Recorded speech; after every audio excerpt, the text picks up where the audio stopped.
नमस्कार। 2024 के चुनाव से पहले मोदी सरकार का बड़ा दांव, पीओके को भारत में विलय के बाद होगा चुनाव का शंखनाद। उधर मोदी अमेरिका और मिस्र का दौरा कर इंडिया आए और इधर राजनाथ सिंह ने पाकिस्तान के लिए लकीर खींच दी। राजनाथ के बयान से भूखे नंगे पाकिस्तान में मच गई खलबली, विरोधियों को होने लगी खुजली। कश्मीर की वादियों से रक्षा मंत्री का बड़ा ऐलान, पीओके और भारत के मिल चुके हैं तार। एक तरफ जहां विपक्ष अभी खुद को एकजुट करने की कवायद में ही अटका हुआ है, वहीं दूसरी तरफ पीएम मोदी ने ऐसा दांव चल दिया है कि 2024 के लोकसभा चुनाव में भाजपा 400 प्लस के आंकड़े में सेंध मार लेगी।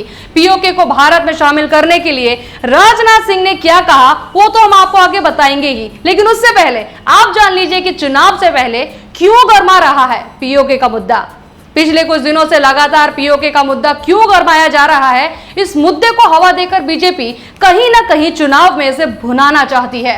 वहीं राजनीतिक जानकारों का यह भी मानना है कि बीजेपी की नजरें 2024 के लोकसभा चुनावों पर है। पिछले चुनावों में आर्टिकल 370, राम मंदिर, सर्जिकल स्ट्राइक और ऐसे तमाम मुद्दे थे जिन्हें बीजेपी के तमाम नेताओं ने हर चुनावी रैली में उठाया था। अब 2024 में बीजेपी के पास राष्ट्रीय स्तर पर ऐसा कोई बड़ा मुद्दा नहीं है, इसलिए अब पीओके को हवा दी जा रही है। बीजेपी नेताओं के ये बयान सामने आने लगे हैं कि 2024 तक पाकिस्तान अधिकृत कश्मीर हमारा होगा, यानी चुनाव तक पूरा माहौल तैयार करने की कोशिश हो रही है। मुमकिन है कि पीओके की वापसी का मुद्दा लोकसभा चुनाव की रैली में गूंजे। अब यह भी जान लीजिए कि पीओके को लेकर राजनाथ सिंह ने क्या कहा। रक्षा मंत्री राजनाथ सिंह ने पाक अधिकृत कश्मीर यानी पीओके को लेकर बड़ा बयान दिया है।